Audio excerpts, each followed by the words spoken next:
Good evening, everybody. Welcome to the Ask the Expert about performance entries for the National History Day Contest 2016. I'm Gary Pettit, the Director of Communications for National History Day, and Lynn O'Hara, the Director of Programs, has been kind enough to let me moderate tonight's discussion. I have a background in professional theater, working regionally and as a college instructor for a few years, so I am delighted to be hosting the Hangout tonight. Our expert tonight is Jenny Berman of Ford's Theater, located here in Washington, D.C. She is the lead teaching artist at Ford's Theater and has a background in both history and playwriting, and was the writer and director of Whenever You're Near Me, I Feel Sick, produced by the Thelma Theater for the 2015 Women's Voices Theater Festival in Washington, D.C. And she also has an MFA from the New School for Drama. Also on the line, we have Jason Harris, coordinator of National History Day Contest in Texas, Mary Catherine Marshall, the coordinator of the National History Day Contest in South Carolina, and Kyle Johnson, a teacher from Topeka, Kansas, who is a longtime History Day teacher and one-time History Day student. Joining Kyle is his class of middle school National History Day students as well. So I just want to remind anybody that may be watching, ask questions on Twitter using the hashtag NHTHangouts, and be sure to include the S on the Hangouts so that we can see it. So the entire Hangout is being recorded and will be on our YouTube page shortly after concluding tonight. So tweet your questions at National History Day and use the National History Day hashtag NHDHangouts. So let me begin by asking a few questions of our experts. And if any of the panelists have anything to add in, please go ahead and jump in. So first off, going to Jenny, what do you love about creating performances? Well, I love that.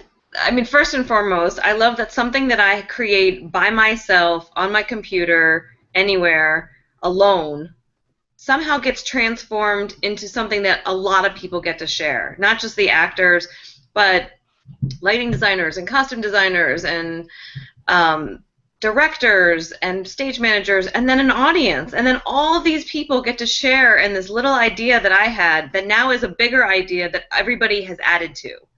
So it's something that started as mine, and now it's something that belongs to a lot of people. And that's really exciting for me.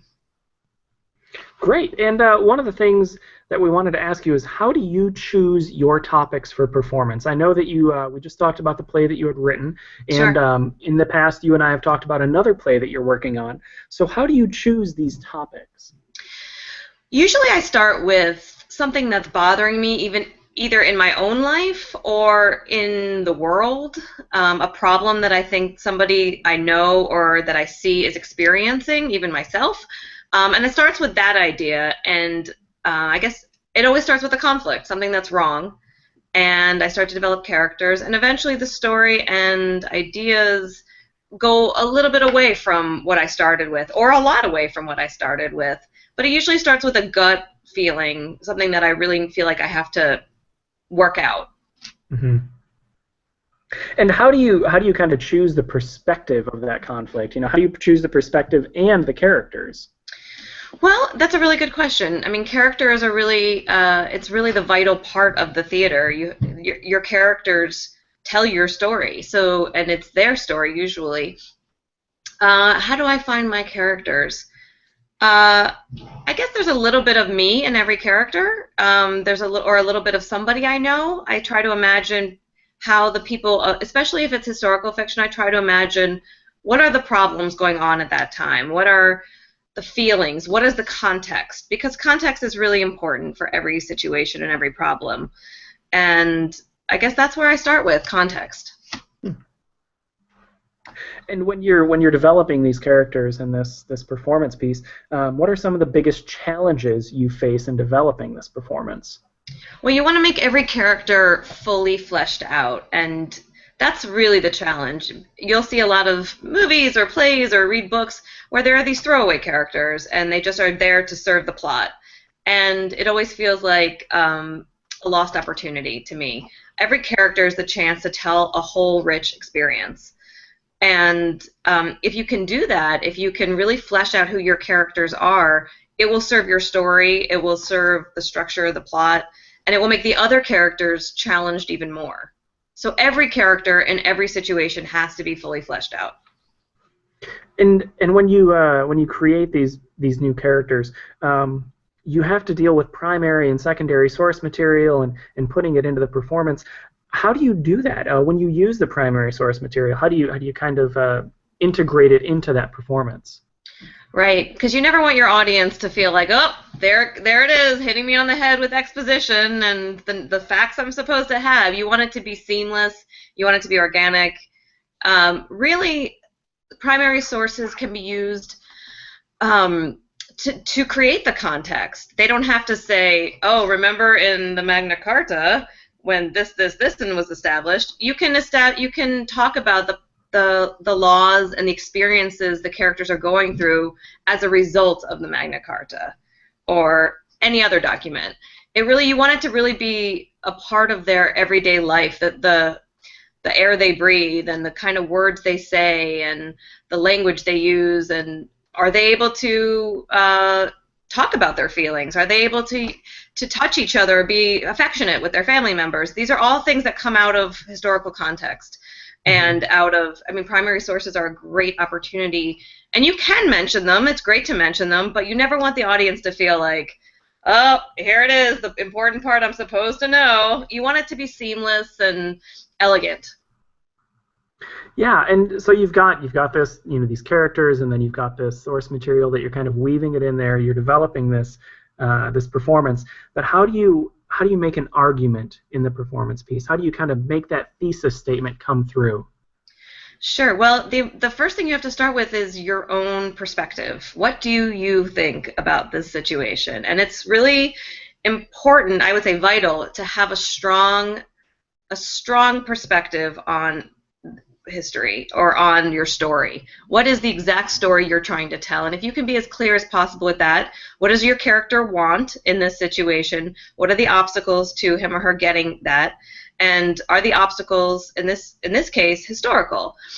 And if you can do those things, and then you can start to imbue some things with historical primary sources, and you can start to build your case. But it's really important to first know, what do I think? Like, what do I feel passionate about when I look at history, when I look at my story? What story am I trying to tell? And then you work backwards. If this is the story I want to tell, and this is the place I want to get to at the end, how do I get there? And you start to build a structure. Yeah. So when you've got this structure, eventually you need to conclude it. Sure. So what are some advice or some ideas that you have for developing that conclusion, and how important is it to make that conclusion in your performance? I think you want the audience to go home with something to talk about. And in my case, I have an audience, and ideally they get in their cars or they get on the subway and they talk about the play they just saw. And how do you do that? The way you do that, as we just said, you have a strong statement you're making in this play or this scene, and the conclusion is a big part of that. And so I would say, I don't write with my end in mind. I let my characters get me there. Some people write with their end. They know the end, and they just have to figure out how to get there. I write my characters, and I start writing the story and what they want and what the obstacles are that they face and their conflict and the struggles they go through along the way. And then when they can get to do they get to what they want, or don't they? So that's really the primary question every playwright needs to ask themselves, especially in this case, is, does my character get what he or she wants? Or characters, if it's a group. And if you can answer that, that will tell you what your ending is. If they get what they want, then at the end of the play, they get what they want. If they don't get what they want, at the end of the play, you need to show why didn't they get what they wanted, and how do they feel about not getting what they wanted. Because that's a fully fleshed out human reaction, and the audience craves that. They want to see either jubilation, or they want to see devastation. They want to see people being perplexed. And there is also the third option of leaving your audience wondering what did happen. But I find that's often unsatisfying. Mm. And I think in the case of telling a story, portraying a piece of history on stage, you want to show something conclusive. You want to say, this is what I think happened and why. And this is how I think how they felt about it. That's what I think about endings. Yeah. And they don't have to be happy. I mean, this is the truth of history, is that sometimes things don't end happily, right? Yeah. So when you're making these, just like any project, revision is always important, um, and it's somewhat unique when it comes to performance because there are very many aspects that you can revise within the project. What are Sure. some of the ways that you revise your works, and what are some of the things to keep into consideration when you're revising a project like this? Sure. So I will start by saying that my mantra, and every writer's mantra, usually is writing is rewriting. Because your first draft is never going to be a work of genius literature. And if you can remember that, it will free you to write it will free you to write what you want to write. And then you can go back in a second draft and a third draft and really start to hone your characters and their goals and obstacles. But I would say that one thing that helps me a lot is to write a first draft and then get some people together and read it out loud, because these are words that are meant to be spoken. They're not meant to be read on the page or published, right? These are words that are meant to be spoken. So hearing them will illuminate so many problems in your script that you can immediately address in a second draft. And you can repeat the process again, and this time maybe invite some outside people. You always want to start with people you trust with a first draft, and then you can, once you are into a second draft, maybe bring in a teacher, maybe bring in a parent and get their feedback. And when you are giving or receiving feedback, it's really important to try to take your personal emotions out of it, because we're all always so invested in what we write. And if you can frame it in, kind of couch it in the phrase, I have an opinion about the end of the first scene. Do you want to hear it? That will allow the writer to say yes or no, whether they want to hear it. And if they do want to hear it, you want to give feedback in a way that doesn't belittle the process. It doesn't belittle them as the writer or the creator, the artist, but in a way that builds the play and the scene and adds to it. I don't know, is that helpful? Yeah, yeah, I think it is. And this kind of goes along with the revision. How often or how much do you feel you should rehearse for your project? Right. Well, you definitely want to be off book or memorized. That's vital. That's inherent. You want to rehearse. So you'll have your script, and the way that a lot of people do this is, in professional theater, is that you have your script. Once it's finally done and everybody feels satisfied, pretty satisfied with it, you'll gather around a table and read it with your actors.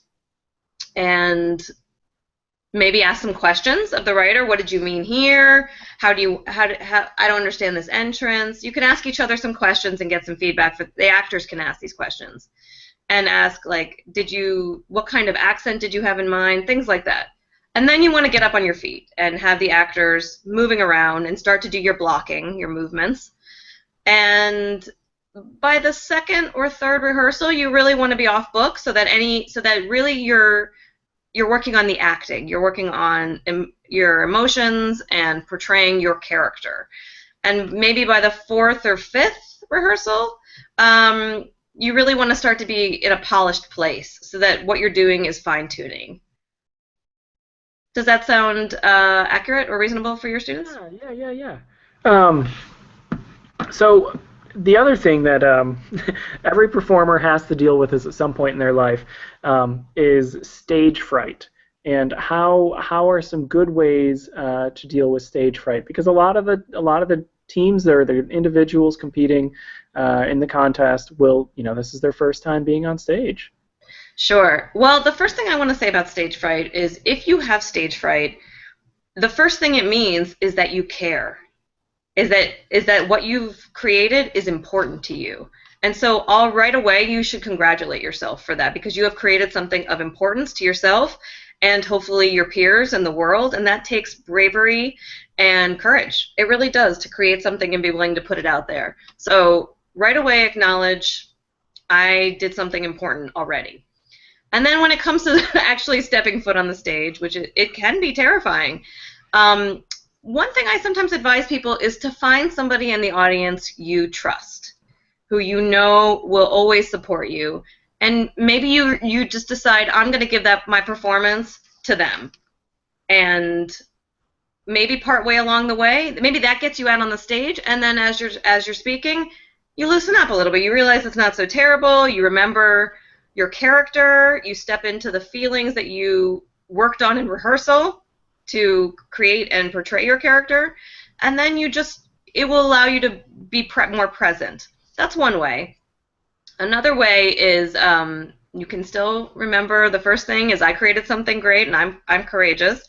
And the second thing is you can remember there's a person in the audience. And the third thing is if you have done some sense memory work. I don't know if your students are familiar with sense memory work, but it's when you take something and apply it to your character that allows you to get to the place your character needs to get to. So if your character is really angry, say you imagine you have rocks in your shoes and you start to work on that and feel the rocks and it hurts and it gets you agitated, and then you're in that mental space to go on stage and portray your angry character. If your character is somebody who's real laid back, maybe you imagine there's like a hot towel on you, or you're getting a massage and it like loosens you up. And so right before you go on stage, if you start feeling those awful feelings of I can't do this, I'm too scared, maybe go back to the rocks in your shoes and just start to feel that and concentrate on that. And see if that gets you see if that gets you there, or try to imagine, do some relaxation techniques, some breathing, and see if that gets you into the relaxed place that your character needs to get to. Those are things that can help get you on stage and get you into a performance-ready space. Yeah. And I know one of the things, especially for me when I was a young performer, is always being afraid that something was going to go wrong. And I remember it took me a while to kind of accept that things go wrong on stage. That's part of the fun of it. That's part of the excitement of a live performance, is that you never know what's going to happen every single time. Every performance is going to be different. But what is sort of something you can do, or how do you make it through when something goes wrong on stage? Right. Well, the first thing to always, like you said, is to remember is that the fun of live theater and a live event is that things go wrong. And the truth is that audiences love it. They love when something goes wrong because they get to see you being truly present on stage and really having to react to it. Maybe you're staying in character, maybe you come out and you have to deal with it, but you're dealing with something live before them, and audiences love it. So the thing to remember is that, whatever you're going to do, all eyes are going to be on you, so you'll have the audience's attention, and maybe it becomes a playful an opportunity to take your character into a playful place, or to make a comment, and if you have to ad-lib, that's okay. Everything is okay as long as you keep going. That is the most important thing. Stopping and drawing attention to it in a negative way is going to belittle your performance or bring negative attention. But if you can just keep going, or even say, well, that wasn't supposed to happen, everybody will be delighted. It's really about calm under pressure. If you can find that calm and realize there's no need to panic, that's the important thing. Yeah. Well, now I'd like to kind of open it up to a couple questions from Kyle over in Kansas. I believe your students have a few questions that we'd like to pose to our panel tonight. Hi, Kyle. Yeah. Yeah, we have a couple questions for you. My students are going to come up and share some questions that they came up with.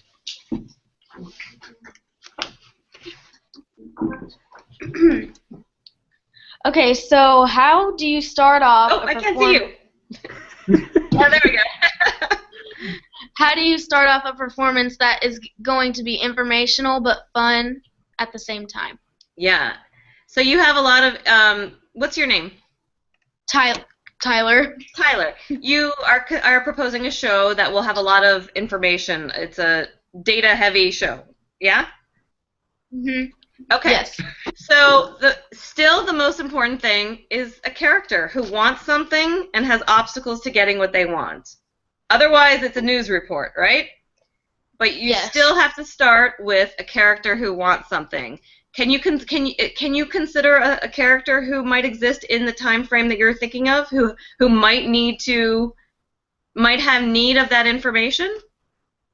Yeah. And a way that character can maybe either use the information, try to find out that information, have that information withheld from him or her. You always want to start with your character who wants something and can't have it right away. Does that help? Yes, thank you. Okay, good. And make it fun. If you have a lot of information to get out, maybe that character's super wacky and has a few jokes. Maybe they talk in a funny way or have a funny accent. Anything you can do to make it fun for the audience to receive that information. But we're still wanting a character to root for. Very good. Thanks, Tyler. We got a couple more. How would you go about blocking a performance? Okay, so blocking and performance, I like blocking to come organically. I like for actors to have their scripts at rehearsal and start to move around and think, well, my character is somebody who's still. She's really old. She's not going to be moving around a lot, right? You want to really make it come from an organic place that you discover in rehearsal together. Maybe one character's really jittery, so he is moving around all the time. And then you want to know, why is he so jittery? Like, is he nervous about something that's about to happen? Is that part of the story? But the blocking and the movements need to come from their objectives, what they want, and the actors usually know what they want from reading the script, right? Are you speaking about a performance that requires a lot of blocking or doesn't? Kind of, a little bit. I'm Yeah. sorry. Can you say that again? I didn't hear. Quite a bit of blocking. Quite a bit of blocking. Okay, so you're going to need extra rehearsals, obviously, and you're going to want your actors. I assume you have somebody directing as a third party? Yes. Well, You do. Okay. All right. So it's important for everybody to be on the same page about who's directing, and if it's a group performance, you can kind of work out your blocking yourselves, but you want that third party to be the voice of decision making. Because if it's a group decision, it's going to take forever. You're never going to get there. You want to have somebody you trust and everybody agrees is going to make the final decision about blocking, and you want to devote a good few rehearsals to it until it feels natural and it feels like it's coming from story. Like they're not just moving across for no reason to the plant. Why am I at the plant? Did I come to the plant to get something? Am I going to water the plant? Why am I watering the plant? It needs to come from a place of purpose. Does that make sense? yes. Yeah. Okay, thank you. Good luck. Yeah, that really reminds me of the phrase that you always hear. The stereotypical actor says, "What is my motivation? What's my motivation here?" And it's sort of like, what is your motivation to go to the plant? You really do need motivation to go to the plant. That's right. Otherwise, the audience, it gets confusing. We're like, why? She was over there, and now she's at the plant. What's she doing over there? Is she hiding something? Is it a secret? What's in that plant? So. All right, we have one more question for Great. you. Okay, so considering these are around like 10-minute performances, what's a good way to make a backdrop that's not really that expensive, but it doesn't look really cheesy or anything, that it like helps build the performance? That's a really great question. What's your name? I'm Kale. Hi, Kale. That's a great question, and I actually have some slides devoted to that very topic. I like a backdrop that. Let's see. What number am I at? I have backdrops here. All right. So backdrop number slide number 10. Yes, there it is. I like slide number 10. I like a backdrop that is abstract. Kale, if you could think of one emotion that your scene or your story portrays? What is that emotion? I guess mine would be equality, like fighting for what you believe in. So like Okay. passion. Passion. Okay, so if you closed your eyes and you thought of an image, an abstract image of passion, what might that be? A heart, like A heart. Okay, so we don't want something literal like a heart right behind you, or I mean maybe you do, but there's the opportunity to portray in a sense of in the abstract. I love the idea of you get a big canvas and you paint it, the abstract feelings, the abstract colors and shapes and brushstrokes that passion represents. So we had a slide up here. It'll be up here later. Keep watching. But there's a slide that demonstrates this. And if you're not a great artist and you don't want to paint a backdrop that's realistic, this abstract idea is a great chance. There's also, you could do something textured. Like they have these, let's see, where is that? They have these paint rollers that can do textures of wood. So that can be a wood. There it is. There's our backdrop. So those are the paint rollers. And you can do textures of wood or flowers or lines, squiggly lines. But I hear what you're saying. If you're not a great artist and you can't do a perfect cabin or medieval castle or whatever it is you want to do, something in the abstract will really suit you. You could even duplicate a famous work of art that just portrays the feeling that you are trying to portray. Thank you. Thanks, Kyle. Thank you very much. Yeah, and so going back to some of the other images you had on your PowerPoint here. Sure. If we just want to go through some of those, because some of those are really interesting and I think would be really helpful because it shows how to kind of do things minimally. Absolutely. I always think if you have a great script, your backdrop and your props and costumes can be minimal. What the story you're telling is what people want to hear. Let's see. Lim, am I able to click on these, or are you control? Let's see. Well, if we want to start with slide number 5, yeah, there it is. So these are just your basic actors blocks that everybody is familiar with. Those are rehearsal blocks. And you can really customize them. You can paint them. You can do textures on them. You could paint different sides of them and turn them or build them between scenes to suggest a change of location or a passage of time. And you can customize them further in slide number 6. This is a custom light box that would be really easy to do. And let's see. Gary, are these able to be shown? I'm not sure if they're. I'm not seeing the light box. It just has the actors block slide. And it says click to subtitle. I don't know. Maybe our slide number PowerPoint 6 isn't working was right. a light box. Slide 7 is a distressed wood that is really easy to do. There's a lot of tutorials online for how to distress wood, and that just looks. I mean, these are really cheap boxes. You can either make for really inexpensively, or you can usually get them free if you ask grocers or other stores if they had any wood crates. They're usually around for free, and you can just distress them on your own. Slide 8 is the textured wood paint roller. We saw that one earlier. That was one. Okay. Yeah. Okay, and 10 is the abstract image of a backdrop, which I love.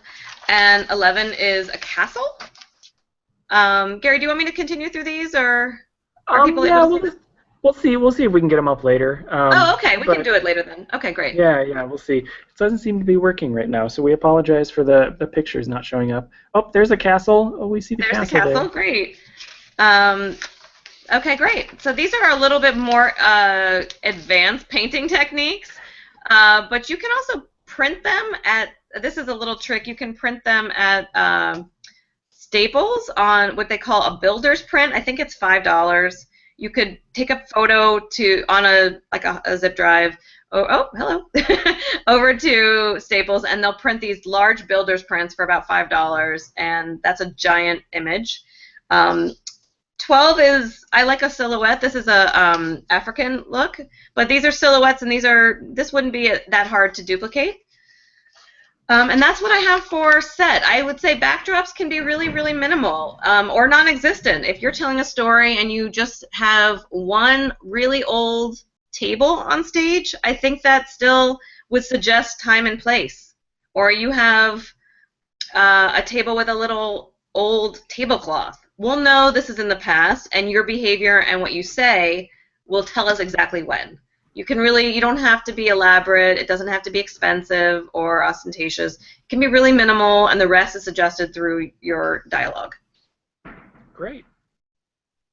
So now I'd like to get into some of the more technical aspects of History Day. There are many questions. I got one from Twitter too, but there are some questions that we had sent in before we did this about some of the rules and some of the how-tos for how to make this performance fit for History Day.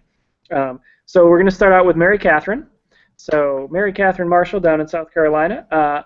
When conducting a storyline, would you base your story after a real event, kind of including where people existed, or kind of an imaginary story that has your main topic as a central focus, but you use imaginary characters and non-historical ones? Well, I think it kind of depends on what you want to portray. I think there's a couple advantages to doing one or the other. It may be easier for students to show the historical significance and make that point more obvious when using an actual event and kind of re-scripting what happened. But also, it could be easier for them to recreate a similar scene, maybe at a different location. For example, if you were doing a sit-in for a civil rights protest, it might be easier to just use some of the similarities to rewrite the script, or to write the script to get that feeling across to the audience. So I don't think you can go wrong either way. Yeah.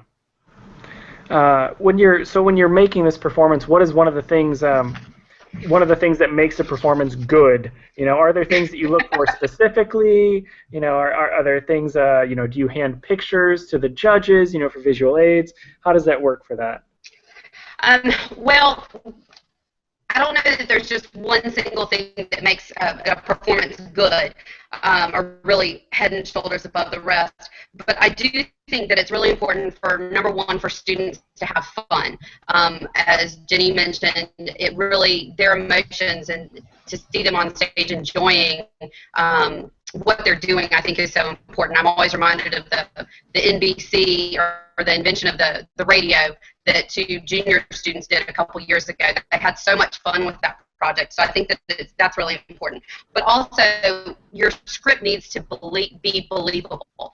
And I think that you can do that by making sure that you're conveying your objective as a part of your script, and also your interpretation and student analysis, of course, is so important when you want that to really come through in the script. So I think having a good script is really probably the most important thing, but also really have a good time doing it.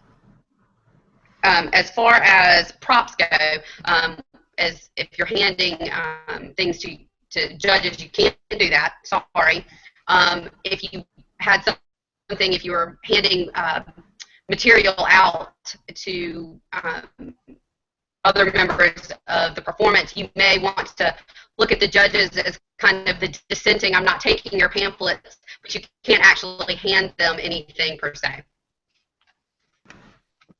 And touching on another thing you just mentioned, actually, is there a limitation on how many props you can use? My recommendation is don't bite off more than you can chew.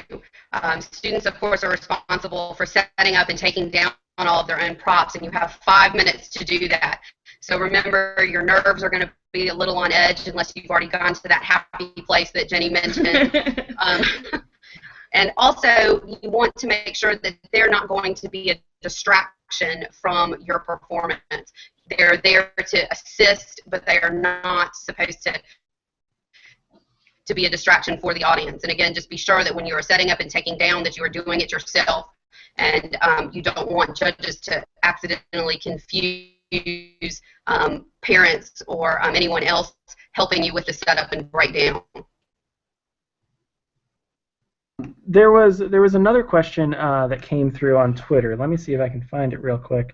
But in the meantime, I was going to see if anybody else had any suggestions for dealing with the props. I know a lot of students can get hung up on how many props they use. They get worried about dealing with them. And I wondered if anybody else had something to comment on how to effectively use props in their performance piece.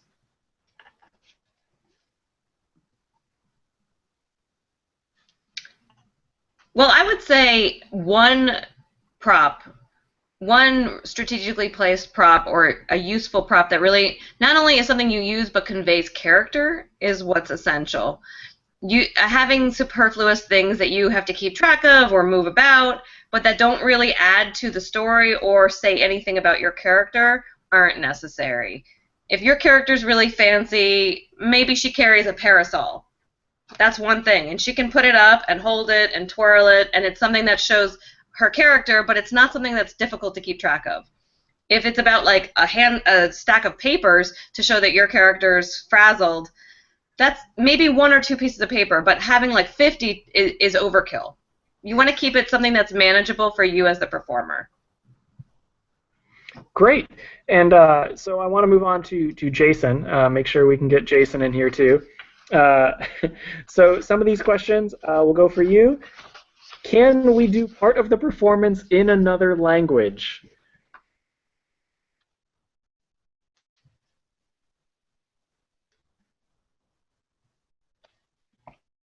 Oh, I think Jason, are you there? Did you freeze on us, Jason? He might have. I'm going to ask one of the questions that I just saw on Twitter here. Somebody asked, do you recommend one person playing multiple characters or one person playing one character? But if they did multiple characters, how do you suggest doing that? And I'm presuming they mean differentiating between the two characters. Well, I would say it's always exciting when somebody plays more than one character. To do it well, you don't need to do a lot. You can just change your hat. You could just take your jacket off. It doesn't need to be an enormous change. It can also just be a change of accent and demeanor. Like one character holds themselves very proper and one person's differently postured. I would just try to really differentiate your characters in behavior and language and maybe one prop, and we'll get it. Yeah. There's another thing you just mentioned that a number of people ask almost every year, and that is, should you speak in an accent? So should you do an accent for your character?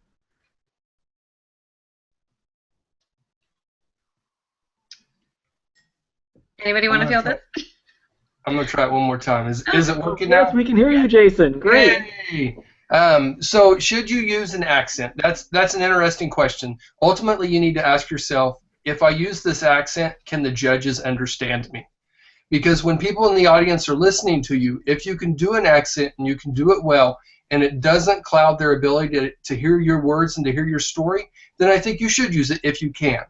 But if you're going to use one and it comes across poorly, if it makes it hard for the judges and the audience to hear the story that you want to tell, then no, you shouldn't. Because when you're doing your performance, you're just trying to set up the atmosphere to help the audience suspend belief and see themselves in the story. And you can do that more than adequately without accents. Yeah, and that brings up the other question we were going to ask you was, should you or could you do some of your performance in another language? And again, that's one that can go both ways. When your audience is listening to your performance, you have to remember, what languages can my audiences understand? So if you do large tracks of your narration in a foreign language, they're not going to be able to understand what you're trying to say, and neither are the judges. But I can't imagine someone doing a project on JFK in Berlin in 1963 and not saying Ich bin Berliner. So if you're going to use foreign language, use it for dramatic flair. Use it to help lure someone in. Use it to further your performance. But just using foreign language to use it's probably not a good idea. And also remember that ultimately your performances need to be done in English to be judged. Right. And one of the other things that a student asked was, is there a way that students should acknowledge / cite or reference direct quotes in their script? That's a good question. When you think about a dramatic narrative, if you're an individual and you're quoting directly from passages, say from maybe their diary or from speeches that they gave, someone that is playing the part wouldn't quote themselves and they wouldn't cite back to themselves. So you're just going to do your performance just as you were doing it in front of the audience without trying to say, and he said on this date or she said on this date. Now sometimes you might want to try and cite the information in a subtle way, and that's, did you see in the newspaper today this happened? So maybe you can sort of give some context to the piece, but you're not going to actually cite your individual quotations with your performance. Right. And Jenny, how do you do that with your works? You know, when you've got something that is a direct quote from a historical person, how do you kind of address that in your works? Well, there's a lot of fun ways you can do it. You can have two characters pretending to be that person and arguing over who got the wording correct. You could have somebody reading it from the paper, like you mentioned. Like, did you hear what he said? He said this. I can't. No, that's not what he said. I mean, you can make it fun, and you can have it come still from character, but the audience can get that information. Great. And Jason, we have another one for you.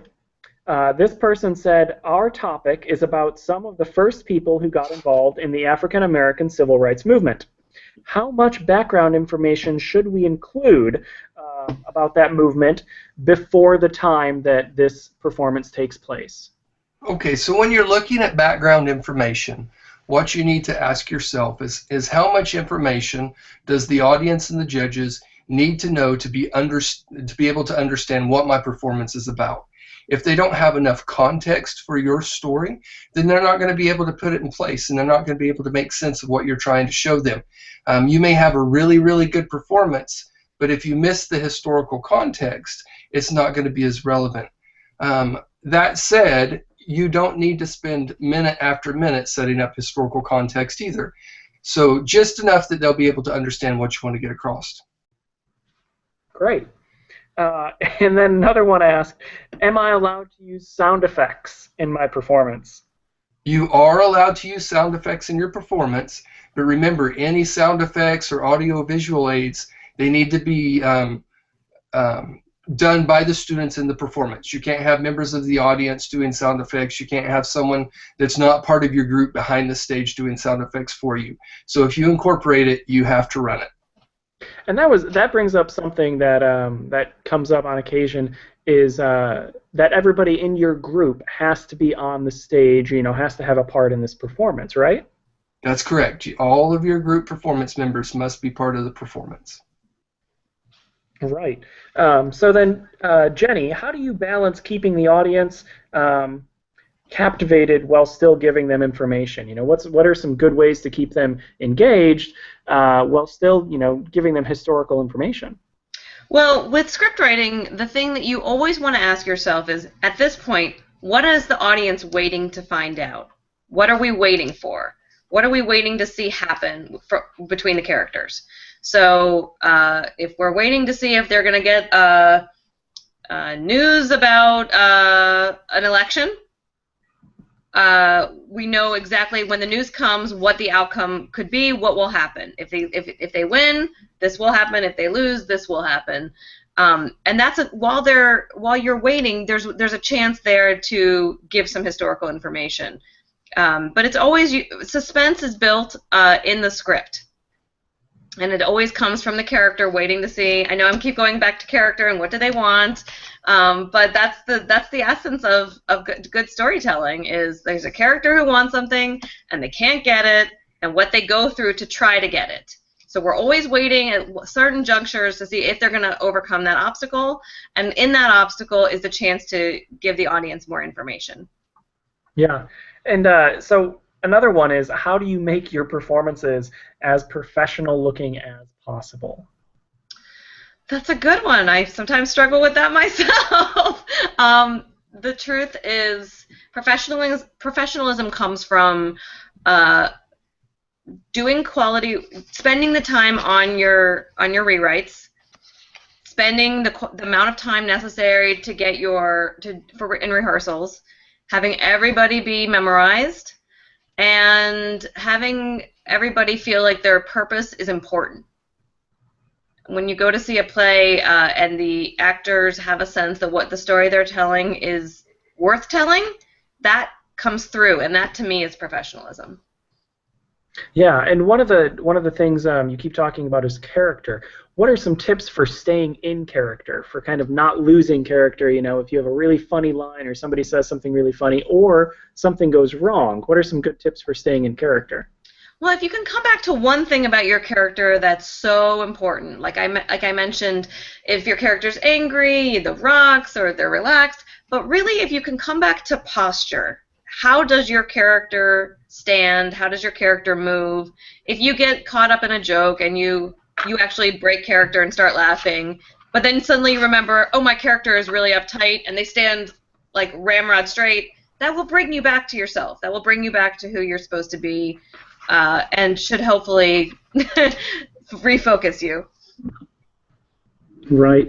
What about Jason and MK Marshall? Do you guys have any good ideas for kids to kind of stay in character, or to kind of keep focused when they're in their performances? Something that I always like to tell students when I'm working with them on performances is when they think about the characters they're going to have in their performance, try to pick characters that have similar personalities. Because you can tell any story you want to tell. You don't necessarily have to be George Washington to tell a story about George Washington. You can invent characters that match the personality of the performers, and that'll help as they go through the performance staying in character. Yeah, that's a great Jason suggestion. stole my advice.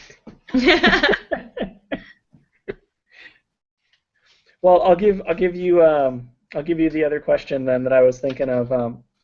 Is when something goes wrong, oftentimes you have to kind of improvise to get out of the situation. So what are some good suggestions for doing that, for kind of getting yourself out of a sticky situation?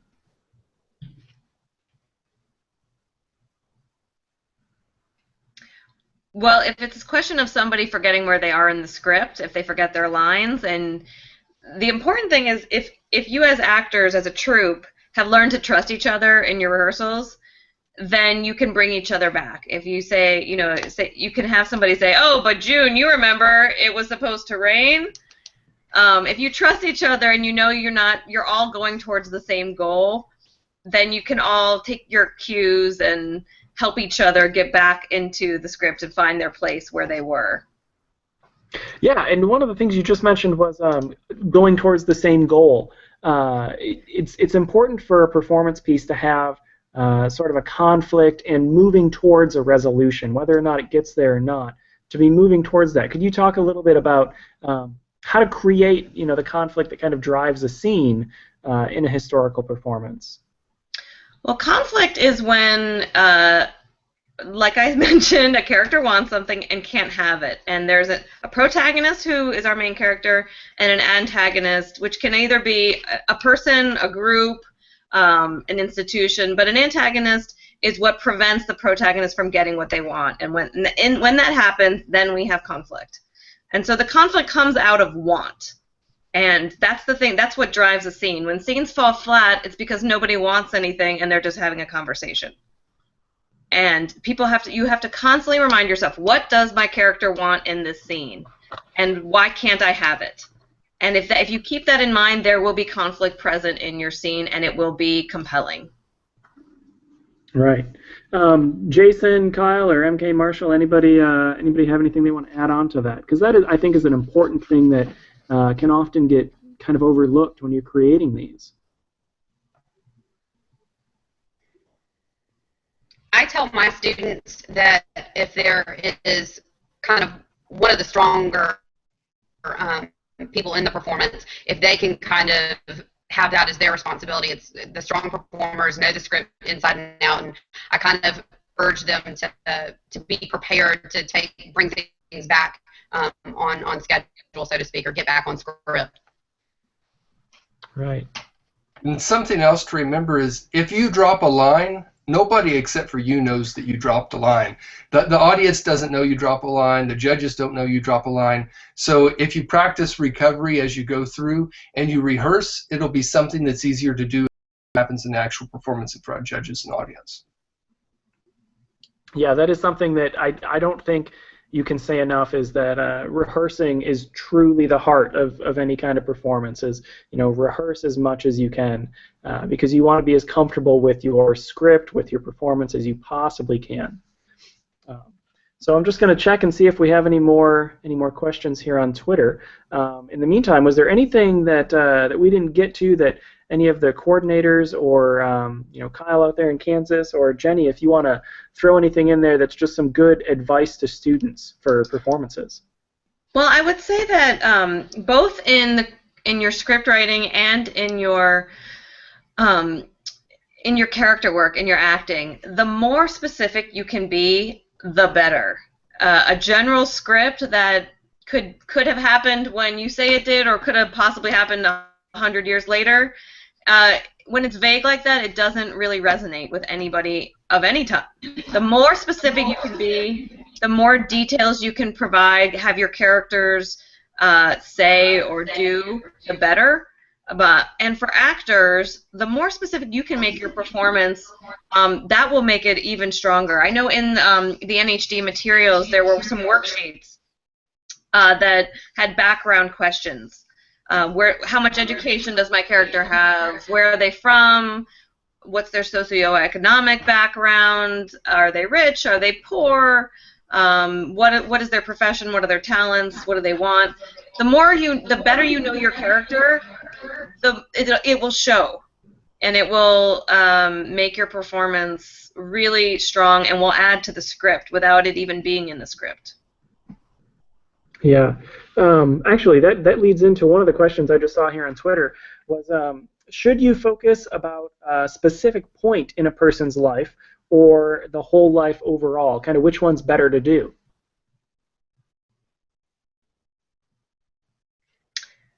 Well, I would say one specific point. You can't cover a whole life in 10 minutes. I mean, it's going to be general, and I mean, you can correct me if experience dictates otherwise, but illustrating a very small, very short period in a person's life, but illustrating it with dramatic detail is going to be it's going to really resonate and be really rich and compelling, versus a broad, the whole life of Thomas Edison. It's going to get, and then he did this, and then he did this, and then he did this at the end. There's no conflict there. That's just a summary.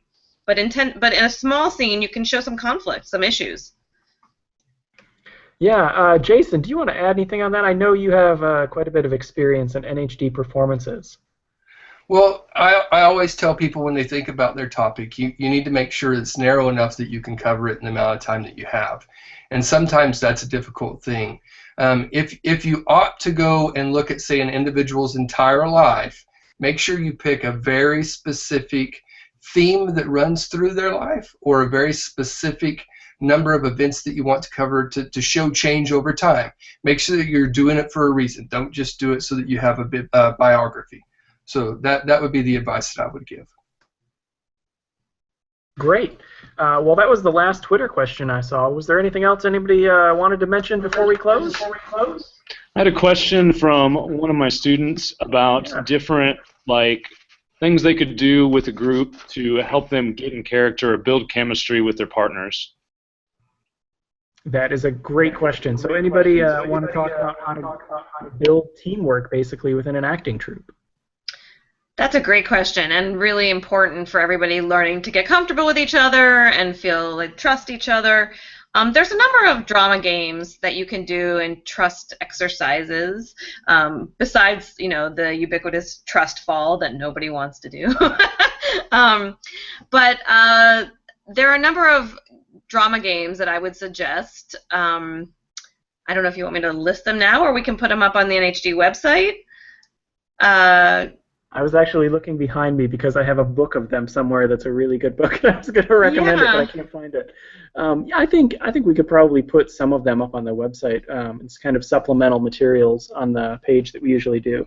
Sure, and I mean, even just to do a warm-up game before you start rehearsing, we'll put everybody in the frame of mind that we're all in this together, and we can be silly together, and it also helps you get the sillies out before you start on something more serious. But I would be happy to send you some of the ones that I use. Yeah, and we'll put those up. There was another question, quick, before we start to close. I just wanted to mention on Twitter, any recommendations on creating costumes that look realistic / historically accurate? Jason, do you want to field this, or anyone else?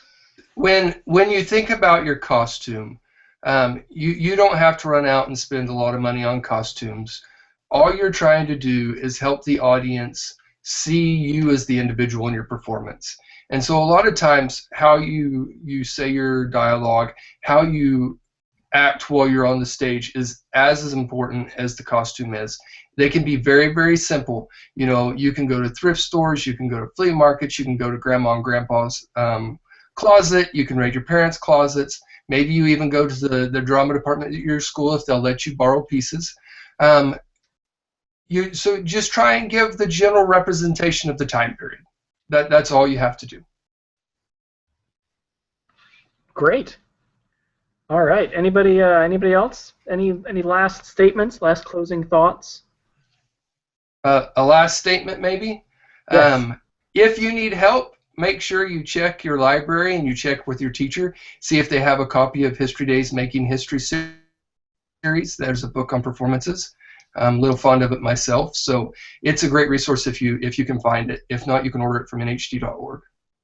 Yeah, and we can actually tweet out the link with that in it. Yeah, and that's a great. It's one of the ones that we just revised. Actually, is the performance one. And Jason had a large hand in revising that. So thank you to him for that. But it is also a great resource. So if you can find that, certainly check that out. And I would say take it seriously, but have fun, especially if you're on stage. If you're having fun and still in character, your audience will as well. Right. Yeah, that's a really good closing point, is that always have fun, because you're up there to have fun. You're still a student, so it should be fun and enjoyable for you. Yeah. All right. Well, thank you all for watching, and thank you to our expert, Jenny Berman-Ing of Ford's Theater, Jason Harris over there of National History Day in Texas, Mary Catherine Marshall of National History Day in South Carolina, and then Kyle Johnson and his students out in Topeka, Kansas. Thank you, Kyle, and to all of his students. And for all the viewers out there, please give us the feedback on this Hangout. There's going to be a link to a survey that will tell us, what was good, what we can improve on, and that'll be below the video on the YouTube page and on our website as well. We'll also tweet that out. And if you need a digital badge to show any teachers or parents that you actually watched the Hangout tonight, you can do that you can request that by following that link. And by all means, if you have any questions, always remember your teachers are amazing resources, your librarians are amazing resources. When you have questions, just ask, because there are people who will want to help you. So thank you, everyone. Thanks all for participating, and have a wonderful night. Thank you. Bye, everybody. Thank you.